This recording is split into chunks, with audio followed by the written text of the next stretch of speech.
ಒಂದೊಂದೇ ದೃಶ್ಯ ಹೇಳ್ತಾ ಹೋಗ್ತೀನಿ ನೋಡಿ. ನಾವು ಅವತ್ತು ಸುದ್ದಿ ಮಾಡಿದಾಗ ಡೇಟ್ ಹಾಕಬೇಕಿತ್ತು. ಜಿಲ್ಲಾಧಿಕಾರಿಗಳು ಬರ್ತಾರೆ, ಅಕ್ರಮ್ ಪಾಷಾ ಮೊನ್ನೆ. ಓಕೆ, ಇವತ್ತು ಸುದ್ದಿ ಯಾವಾಗ ಹೋಗಿದ್ದು 12/7/2024. ಅಲ್ಲಿಂದ ಇವತ್ತಿನ ತನಕ ನೋಡಿ 1 ತಿಂಗಳಾದರೂ ಕೂಡ ಫಾಲೋಅಪ್ ಮಾಡ್ತಾನೇ ಇದ್ದೀವಿ.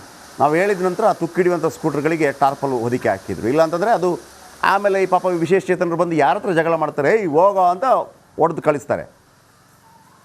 ಆದರೆ ಆ ವಿಶೇಷ ಚೇತನ ಪರವಾಗಿ ಇವತ್ತು ನಾವು ನಿಂತಿದ್ದೀವಿ. ನಾನು ಅಂದೆ ಅಲ್ವಾ, ಧ್ವನಿ ಇಲ್ಲದವರ ಪರ, ದಮನಿತರ ಪರ, ದೀನ ದಲಿತರ ಪರ. ನಾವು ನೋಡೋದಷ್ಟೇ, ಮಾನವೀಯತೆ ಮಾತ್ರ ಇಲ್ಲಿ ಮುಖ್ಯ ಆಗೋದು ನಮಗೆ. ಸರ್ಕಾರ ಮಾಡದೇ ಇದ್ದರೆ ಅವನು ಎಂಥವನೇ ಆಗಿರಲಿ, ಯಾಕ್ರಿ ಕೇರ್ ಮಾಡಬೇಕು? ಅವ್ರು ನಮ್ಮನ್ನು ಕೇರ್ ಮಾಡಬೇಕು. ಪ್ರಜೆಗಳು ಪ್ರಭುಗಳು ಇಲ್ಲಿ. ಅರೆ ನಾವು ಪ್ರಭುಗಳು ಆಯಿತಾ? ನೋಡಿ, ಟರ್ಪಲ್ ಓದಿಕೆ ಆಯಿತು. ನಂಬರ್ 2. ನಂಬರ್ 3 ಏನೆಲ್ಲ ಆಯಿತು? ಫಲಾನುಭವಿಗಳಿಗೆ ಹಂಚಲು ಕ್ಯಾಂಟರ್ ಬರುತ್ತೆ. ಆಮೇಲೆ ಇಲ್ಲ ಅಂತಂದರೆ ಹಿಂಗೆ ತಗೊಂಡೋಗ್ರು, ಹಂಗಲ್ಲ, ನೀಟಾಗಿ. ಯಾಕೆ ಮರ್ಯಾದಿಲ್ಲ ಅವ್ರಿಗೆ? ವಿಶೇಷ ಚೇತನರು ಅಂದರೆ ಓಟ್ ಬೇಕಾ ನಿಮಗೆ ಅವ್ರದ್ದು? ಅವ್ರೇನು ತೆರಿಗೆ ಕಟ್ಟಲ್ವ? ಅವರು ತೆರಿಗೆ ಕಟ್ತಾರೆ. ಅವ್ರಿಗೇನು ನೀವು 50% ಕಡಿಮೆ ಮಾಡಿದ್ದೀರಾ ತೆರಿಗೆ ಕಟ್ಟೋದು? ಇಲ್ಲ ತಾನೆ ಮಾಡಿಲ್ಲ. ನೀವು ಅವರಿಗೆಲ್ಲ ಬಸ್ಸಲ್ಲೆಲ್ಲ ಫ್ರೀ ಮಾಡಬೇಕು ನಿಜವಾಗಿ. ಗೊತ್ತಿಲ್ಲ ಇದರಲ್ಲೆಲ್ಲ ಎಷ್ಟಿದೆ ಅಂತೇಳಿ. ವಿಮಾನದಲ್ಲೂ ಫ್ರೀ ಮಾಡಬೇಕು ನೀವು. ವಿಮಾನದಲ್ಲೂ 50% ಮಾಡಬೇಕು ನೀವು. ಫ್ರೀ ಬೇಡ, 50%. ಅದು ಎಷ್ಟಿದೆ ಗೊತ್ತಿಲ್ಲ. ನೋಡಿ, ಸ್ಕೂಟರ್ಗಳಿಗೆ ಎಕ್ಸ್ಟ್ರಾ ಫಿಟ್ಟಿಂಗ್ ಏನೆಲ್ಲ ಆಗುತ್ತೆ, ನಾವು ಅದನ್ನು ಫಾಲೋಅಪ್ ಮಾಡ್ತೀವಿ. ಅಲ್ಲಿ ಬಿಡಲಿಲ್ಲ, ನಮ್ಮ ರಿಪೋರ್ಟರ್ ಅದನ್ನು ಓಡಿಸಿ ನೋಡ್ತಾರೆ ಸರಿ ಇದೆಯಲ್ವ ಅಂತೇಳಿ. ಕ್ಯಾಂಟರ್ಸ್ಗೆ ಲೋಡ್ ಆಗುತ್ತೆ ನೋಡಿ. ಆಮೇಲೆ ದಡ ಅಂತ ಮಾಡೋಕ್ಕೆ ಬಿಡಲಿಲ್ಲ, ಯಾಕಂದರೆ ಅಲ್ಲಿ ಕ್ಯಾಮ್ರಾ ಇದೆ. ಬಡವರಿಗೆ ಕೊಡ್ತೀವಿ ಅಂತಂದಾಗ, ಅದು ಕೂಡ ವಿಶೇಷ ಚೇತನರಿಗೆ ಕೊಡ್ತೀವಿ ಅಂದಾಗ ನೀವು ಬೇಕಾದಂಗೆ ಮಾಡೋಂಗಿಲ್ಲ. ಇದಾಗಿದೆ. ನೆಕ್ಸ್ಟು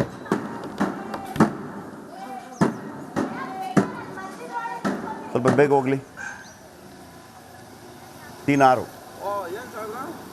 ಆಯಾ ತಾಲೂಕುಗಳಿಗೆ, ಒಂದೊಂದು ತಾಲೂಕಿಗೆ ಹೋಗುತ್ತೆ ಸ್ಕೂಟರ್. ಜಿಲ್ಲೆಗೆ ಬಂದಿರುತ್ತೆ 86. ಯಾರಾದರೂ ಇದ್ದರೆ ಆಮೇಲೆ ನಮಗೆ ಓಕೆ, ನಿಮ್ಮ ವಿಶಸ್ಗಳನ್ನು ಮಾಡಿ, ನಮಗೆ ತೊಂದರೆ ಇಲ್ಲ. ಉಸ್ತುವಾರಿ ಸಚಿವ ಭೈರತಿ ಸುರೇಶ್ ನೇತೃತ್ವ ಎಲ್ಲರಿಗೆ ಕೊಟ್ಬಿಡ್ತಾರೆ.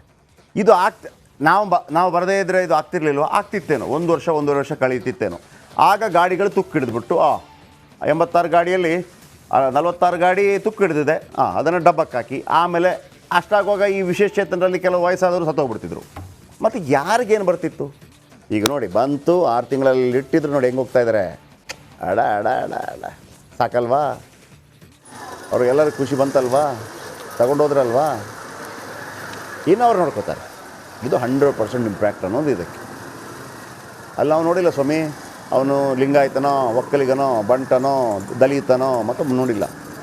ವಿಶೇಷ ಚೇತನ ಯಾರಿಗೆ ಅರ್ಹತೆ ಇದೆ ಸರ್ಕಾರ ಕಾರಣಾತ್ಮಕ ಕೊಡಬೇಕು ಅವರಿಗೆ.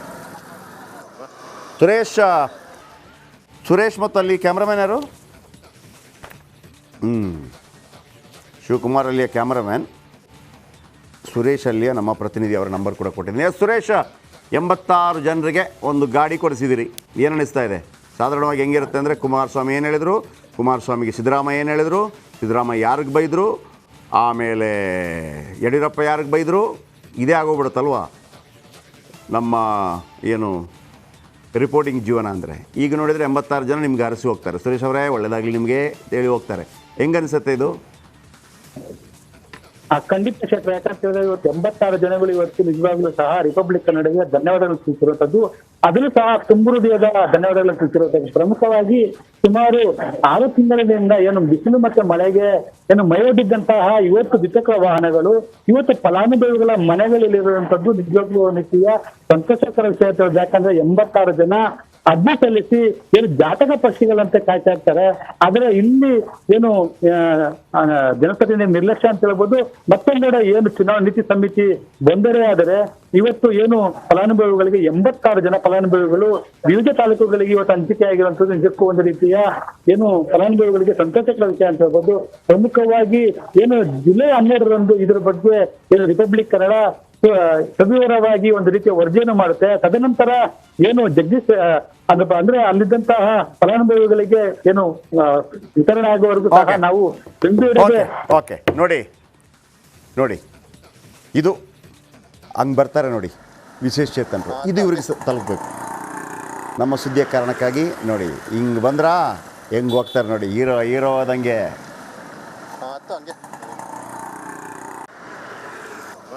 ನೆಕ್ಸ್ಟ್ ತೋರಿಸ್ರಪ್ಪ. ಶಾಬಾಷ್. ಅವರೇನಿದು ಹಿಂದ್ಗಡೆ ಇರೋರು ಇವರ ಹಿಂದೆ ಇದ್ದಾರೆ ಅಲ್ವಾ? ಇವರಾ? ನೋಡಿ ಹೆಂಗೆ ಬಂದರು ಹೆಂಗೆ ಹೋಗ್ತಾ ಇದ್ದಾರೆ, ಕಿಂಗ್ ಹೋದಂಗೆ. ಅದು ಬೇಕಿರೋದು. ಇವರೆಲ್ಲ ವಿಶೇಷ ಚೇತನರಿಗೆ 86 ವಿಶೇಷ ಚೇತನರಿಗೆ ಇವತ್ತು ಗಾಡಿ ಲೇಟಾಗಿ ಬರೋದನ್ನು ಸ್ವಲ್ಪ ಲೇಟೆಸ್ಟಾಗಿ ಕೊಡಿಸಿದ್ವಿ. 2 ವರ್ಷ ಕಳೆದಂದ್ರೆ ಇವ್ರಿಗೆ ಸಿಗ್ತಾಯಿತ್ತು ಏನು? ಸಿಕ್ಕಿದೆ. Thank you very much. ನೋಡಿ, ಒಂದು ಸುದ್ದಿ ಅದು ಕಂಪ್ಲೀಟ್ ಆಗೋ ತನಕ ನಾವು ಅದನ್ನು ಫಾಲೋಅಪ್ ಮಾಡ್ತೀವಿ. 86 ವಿಶೇಷ ಚೇತನರು ಯಾರಾದರೂ ಇವರನ್ನು ಕೇರ್ ಮಾಡೋರು ಇದ್ದಾರಾ? ಯಾರಿಲ್ಲ. ಹೀಗೆ ಬಂದವರು ಅವ್ರಿಗೊಂದು ತ್ರಿಚಕ್ರ ವಾಹನ ಕೊಟ್ಟಿರಲಿಲ್ಲ. DC ಬರೆಸಿದ್ವಿ. DC ಜಿಲ್ಲಾಧಿಕಾರಿಗಳು ಬರ್ತಾರೆ, ತುಕ್ಕಿಡ್ದದಲ್ಲಿ ವ್ಯವಸ್ಥೆ ಮಾಡ್ತಾರೆ. ಆಮೇಲೆ ಇವತ್ತು ಕಂಪ್ಲೀಟ್ ಆಗಿ ನೋಡಿ ಹೆಂಗಿದ್ರು, ಎಲ್ಲರೂ ಫುಲ್ ಖುಷಿ ನೋಡಿ ಹೆಂಗೆ ಬಂದಿದ್ರು. ಅದನ್ನೆಲ್ಲ ಇಟ್ಕೊಂಡು ಆರಾಮ್ಸೆ ಗಾಡೀಲಿ ಹೋಗ್ತಾ ಇದ್ದಾರೆ. ಇದು ನಮ್ಮ ಇಂಪ್ಯಾಕ್ಟ್. ಅವತ್ತೇಗಿತ್ತು ಇವತ್ತೇಗಿತ್ತು ನೋಡಿ. ಹಿಂಗೆ ಬಂದರು ಅವರೊಬ್ಬರು, ಒಂದೇ ಕಾಲಲ್ಲಿ ಬಂದರು. ಇವ್ರು ಈ ಥರ ಬಂದರು. ಹುಡುಗ ಅಲ್ಲೇ ಕೂತು ಅದನ್ನು ಎಷ್ಟು ಖುಷಿಪಟ್ಟಿರ್ತಾನೆ, ಎಷ್ಟು ಸಂಭ್ರಮಿಸ್ತಿರ್ತಾನೆ, ಎಷ್ಟು ರಾಜವೈಭೋಗ. ಅಂದರೆ ನಮಗೇನೆ ಒಂದು ಗಾಡೀಲಿ ಹೋಗೋದಂದರೆ ಭಾಳ ಖುಷಿಯಾಗುತ್ತೆ. ಅಂಥದ್ರಲ್ಲಿ ನಡೆದಾಡೋಕ್ಕೆ ಕಷ್ಟಪಡ್ತಾ ಇದ್ದಂಥವ್ರು ಇವತ್ತು ಸ್ಕೂಟ್ರಲ್ಲಿ ಹೋಗ್ತಾರೆ ಅಂತ ಹೇಳೋದು ಭಾಳ ಖುಷಿ ವಿಚಾರ. ಎಷ್ಟು ಕಷ್ಟಪಟ್ಟಿರ್ಬೋದು, ಇವತ್ತು ಎಷ್ಟು ಆತ್ಮ ತೃಪ್ತಿಯಾಗಿರುತ್ತೆ ಅವರಿಗೆ. ಅಷ್ಟೇ ನಾವು ಮಾಡಿರುವಂಥದ್ದು. ಇದು ಸೂಪರ್ 3 ಇಂಪ್ಯಾಕ್ಟ್. ಒಂದು ಸಂತೋಷದಲ್ಲಿ ಮಾತಾಡಿದ್ದಾರೆ, ಕೇಳಿಸ್ಕೊಳ್ಳಿ. ಅಂತೇಳಿ ಒಣ್ತಾ ಇದ್ದು ಅಂತೇಳಿ ಮಾಡಿದರೆ ಅದೇ ಟೈಮ್ ಇಲ್ಲ, ಸರಿಯಾಗಿಲ್ಲ. ಇವಾಗ ಸರಿಯಾಗಿದೆ, ಕೊಟ್ಟಿದ್ದಾರೆ. ಧನ್ಯವಾದಗಳು ಸರ್. ಎಚ್ಚೆತ್ಕೊಂಡು ಅಧಿಕಾರಿಗಳು ಸ್ವತಂತ್ರ ದಿನಾಚರಣೆ ದಿನ ಕೊಟ್ಟಿದ್ದಾರೆ ಅಂದ ನಿಮ್ಮ ಚಾನಲ್ಗೆ ತುಂಬ ಧನ್ಯವಾದಗಳು ತಿಳಿಸ್ತೀನಿ ಸರ್. ಸರ್, ಆರ್ಟ್ ಕನ್ನಡಕ್ಕೆ ನಮಸ್ಕಾರ. ನಮ್ಗೆ ಈ ಥರ ಗಾಡಿ ಕೊಟ್ಟಿದ್ದು ತುಂಬ ಖುಷಿಯಾಗಿದೆ. ಅಂತೇಳಿ ಒಣ್ತಾ ಇದ್ದು ಅಂತೇಳಿ ಮಾಡಿದರೆ ಅದೇ ಟೈಮ್ ಇಲ್ಲ, ಸರಿಯಾಗಿಲ್ಲ. ಇವಾಗ ಸರಿಯಾಗಿದೆ, ಕೊಟ್ಟಿದ್ದಾರೆ. ಧನ್ಯವಾದಗಳು ಸರ್. ಎಚ್ಚೆತ್ಕೊಂಡು ಅಧಿಕಾರಿಗಳು ಸ್ವತಂತ್ರ ದಿನಾಚರಣೆ ದಿನ ಕೊಟ್ಟಿದ್ದಾರೆ ಅಂದ ನಿಮ್ಮ ಚಾನಲ್ಗೆ ತುಂಬ ಧನ್ಯವಾದಗಳು ತಿಳಿಸ್ತೀನಿ ಸರ್. ಓಕೆ, ಎಲ್ಲರಿಗೂ ಥ್ಯಾಂಕ್ ಯು. ರಮ್ಯಾ ಅವರೇ, ಅಂಗವಿಕಲ ಕಲ್ಯಾಣ ಅಧಿಕಾರಿಗಳಿಗೆ ನಮಸ್ತೆ. ನಾವು ಕೇವಲ ಅವರಿಗೆ ಗಮನಕ್ಕೆ ತರ್ತೀವಿ ಮತ್ತು ಅವ್ರಿಗೊಂದು ಥ್ಯಾಂಕ್ಸ್ ಹೇಳ್ತೀವಿ. ಪದ್ಮಬಸಂತ ಜಿಲ್ಲಾ ಪಂಚಾಯತ್ CO, ತಮಗೂ ಕೂಡ ಥ್ಯಾಂಕ್ ಯು ಈ ಕೆಲಸ ಮಾಡಿಕೊಟ್ಟಿದ್ದಕ್ಕೆ. ಅಧಿಕಾರಿಗಳು, ಅಕ್ರಮ್ ಪಾಷಾ ಜಿಲ್ಲಾಧಿಕಾರಿಗಳು, ನೀವು ವಿಸಿಟ್ ಕೊಟ್ಟಿರಿ ಸರ್ ಇಂಥ ಒಂದು ವಿಚಾರಕ್ಕೆ. Thank you very much sir. And ನಮ್ಮ ರಿಪೋರ್ಟರ್ ಮತ್ತು ಕ್ಯಾಮ್ರಾಮನ್ ಕೋಲಾರ ರಿಪೋರ್ಟರ್ ಸುರೇಶ್, ನೀವು ಕೋಲಾರಕ್ಕೆ ಸಂಬಂಧಪಟ್ಟ ಯಾವುದೇ ಸುದ್ದಿ ಇದ್ದರೆ ಇವ್ರನ್ನ ಸಂಪರ್ಕ ಮಾಡ್ಬೋದು ಮತ್ತು ಅವ್ರಿಗೊಂದು ಥ್ಯಾಂಕ್ಸ್ ಹೇಳ್ಬೋದು. ಅಲ್ಲಿಯ ಕ್ಯಾಮ್ರಾಮನ್ ಶಿವಕುಮಾರ್, ಕೋಲಾರ ಪ್ರತಿನಿಧಿ ಇವರು 94802343 ಮತ್ತು ಇವರು ಶಿವಕುಮಾರ್. ಓಕೆ, ಆ ಕಡೆ ಈ ಕಡೆ ಹಾಕ್ಬೇಕು, ಚೆನ್ನಾಗಿರ್ತದೆ. ಕೋಲಾರ ಪ್ರತಿನಿಧಿ ನಂಬರ್ ಬರೆದಿಟ್ಕೊಳ್ಳಿ. ಕೋಲಾರದ್ದು ಯಾವುದಾದ್ರು ಸ್ಟೋರಿ ಇದ್ದರೆ ನನಗೆ ಮೆಸೇಜ್ ಹಾಕಬೇಡಿ, ಇವ್ರಿಗೆ ಮೆಸೇಜ್ ಹಾಕಿ. ಆಮೇಲೆ ನೀವು ಹೇಳಿದ್ದನ್ನೆಲ್ಲ ಅವ್ರು ಮಾಡಲ್ಲ, ಆಯಿತಾ? ಆಮೇಲೆ ನಂಬರ್ ಕೊಟ್ಟ ತಕ್ಷಣ ಮತ್ತೆ ನನಗೆ ಫೋನು, ಏನು ಸರ್ ಫೋನ್ ಮಾಡಿದೆ ಎತ್ತುತ್ತಾ ಏನಿಲ್ಲ, ಏನು ನಿಮ್ಮ ನೀವು ನಿಮ್ಮ MLAನ ಕೇಳಲ್ಲ, ತಹಶೀಲ್ದಾರನ ಕೇಳಲ್ಲ, ನಿಮ್ಮ ಅಧಿಕಾರಿಗಳನ್ನ ಕೇಳೋ ಪ್ರಶ್ನೆ ಮಾಡೋದು ಪ್ರಯತ್ನ ಪಡಿ. ಕರೆಕ್ಟಾಗಿ ಪ್ರಶ್ನೆ ಮಾಡೋದನ್ನು ಪ್ರಯತ್ನ ಪಡಿ. ಇದೇನಾಗುತ್ತೆ, ನಾವು ನಂಬರ್ ಕೊಟ್ಟಿವಿ ಅಂತ ಹೇಳುವಾಗ ನಿಮಗೆ ಆಬ್ಲಿಗೇಷನ್ ಮಾಡಲೇಬೇಕು, ನೀವೇನು ನಿಮ್ಗೇನು ಬೇರೆ ಕೆಲ ಹಂಗಲ್ಲ. ಅರ್ಥ ಆಯ್ತಲ್ಲ ನಿಮಗೆ? ನೀವು 100 ಸ್ಟೋರಿ ಕೊಟ್ಟರೆ ಅದರಲ್ಲಿಂದ 10 ಮಾಡ್ಬೋದು. ಯಾಕೆಂದರೆ 90 ಸ್ಟೋರಿ ನಿಮ್ಮ ವೈಯಕ್ತಿಕ ವಿಚಾರಗಳೇ ಆಗಿರುತ್ತೆ. ವೈಯಕ್ತಿಕ ಮಾಡಬಾರ್ದು ಅಂತಲ್ಲ. ಅದು ಹೆಂಗಿರುತ್ತೆ ಅಂದರೆ, ನೋಡಿ ಸರ್, ನನಗೆ 4 ಸೈಟ್ ಇತ್ತು, 1 ಸೈಟ್ ಕೊಡ್ತಾಯಿಲ್ಲ ಸರ್, ಅವನು ಮಾಡಿಸ್ಕೊಡಿ ಸರ್. ಮಾಡಲ್ಲ. ಯಾಕೆ ಮಾಡಬೇಕು? 3 ಸೈಟ್ ಇಲ್ವ ನಿಮ್ಮ ಹತ್ರ? ಆದರೆ ಒಬ್ಬ ಒಂದು ಕಷ್ಟಪಡ್ತಾ ಇದ್ದಾನೆ, ಅವನಿಗೆ ತುಂಬ ತೊಂದರೆ ಆಗ್ತಾ ಇದೆ, ಸರ್ಕಾರ ಮಾಡಿಕೊಡ್ತಾ ಇಲ್ಲ, ಅವನಿಗಾಗಿ ನಾವು ನಿಲ್ತೀವಿ. ಎನಿವೇ, ಇದು ಇವತ್ತಿನ ಸೂಪರ್ 3. ನಾಳೆ ಇದೇ ಸಮಯಕ್ಕೆ ಮತ್ತೆ ಭೇಟಿಯಾಗೋಣ. ರಿಪಬ್ಲಿಕ್ ಕನ್ನಡ, ಇದು ನಿಮ್ಮ ಧ್ವನಿ. ನಮಸ್ತೆ.